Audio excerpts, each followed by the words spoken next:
Kamusta mga idol? Ngayon ay magpapalit tayo ng ating Nmax 2020. So ayan, dati ako naka-stock na shock.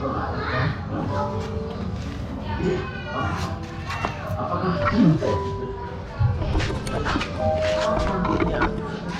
Dati ako naka-stock na shock. Ito siya. Ngayon, palit ako from stock.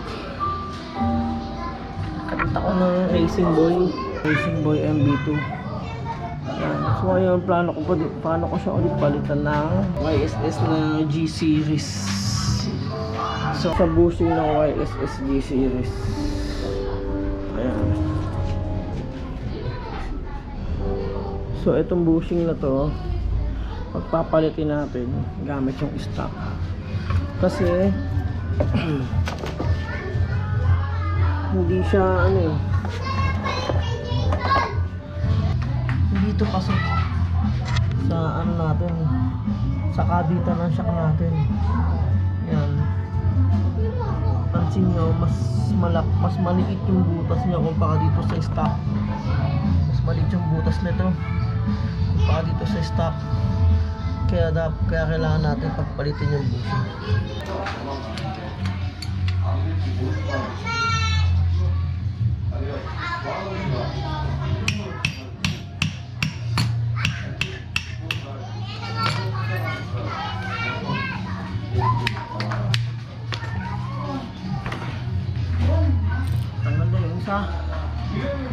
Tanggal na yung isa. Ito naman.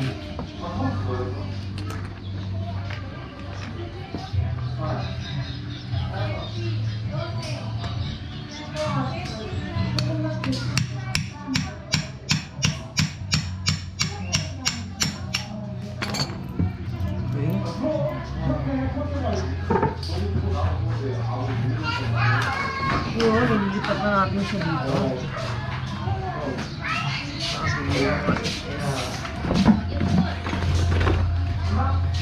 G-series. Tingnan natin. Bagong-bago eh.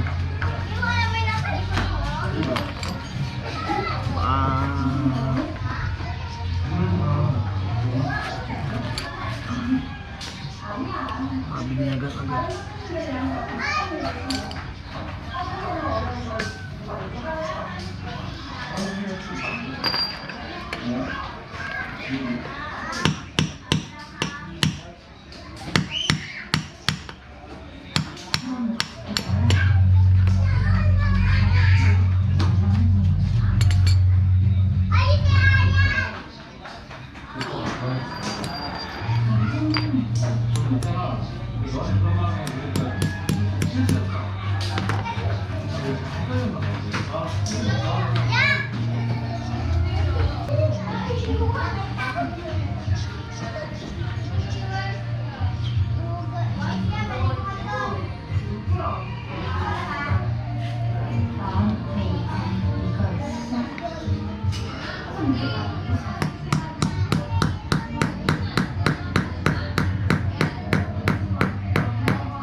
Nakabit na natin siya.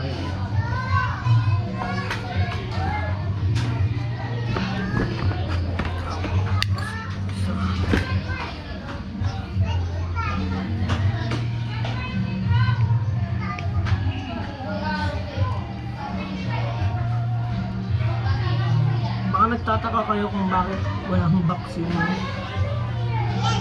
box yung YSS natin. Baka nagtataka na kayo kasi nasira na yung box na basa. Kaya ayan. Kaya wala na siyang box.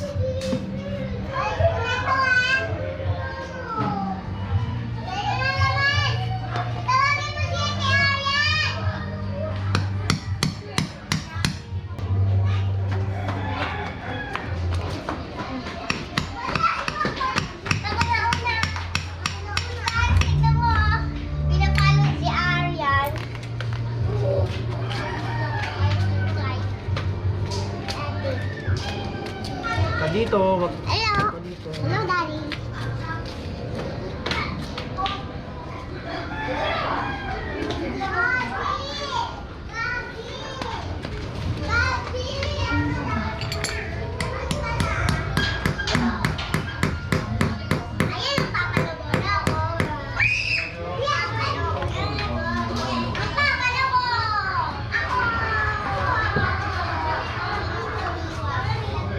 Okay, ayan. Nalipat na natin yung dalawang bushing. Ito yung shock natin na racing boy. Ayan. Babaklasin na natin. Baklasan na.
Ayan, naikabit na natin yung shock. Ngayon, babalik na natin yung mga binaklas natin.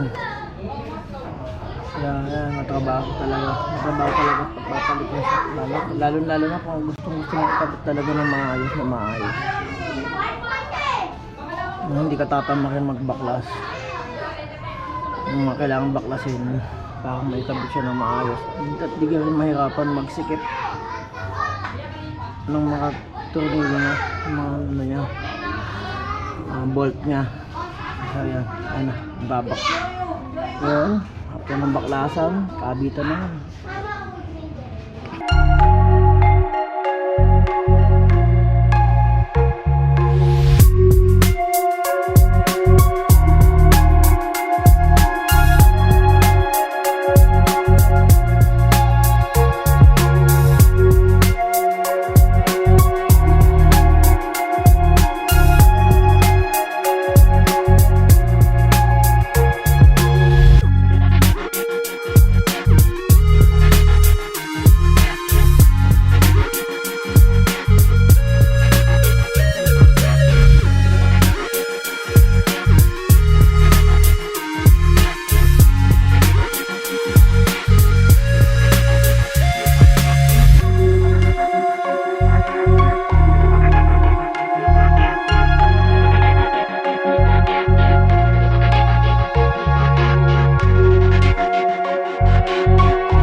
So ayan, nakabit na natin ang ating shock.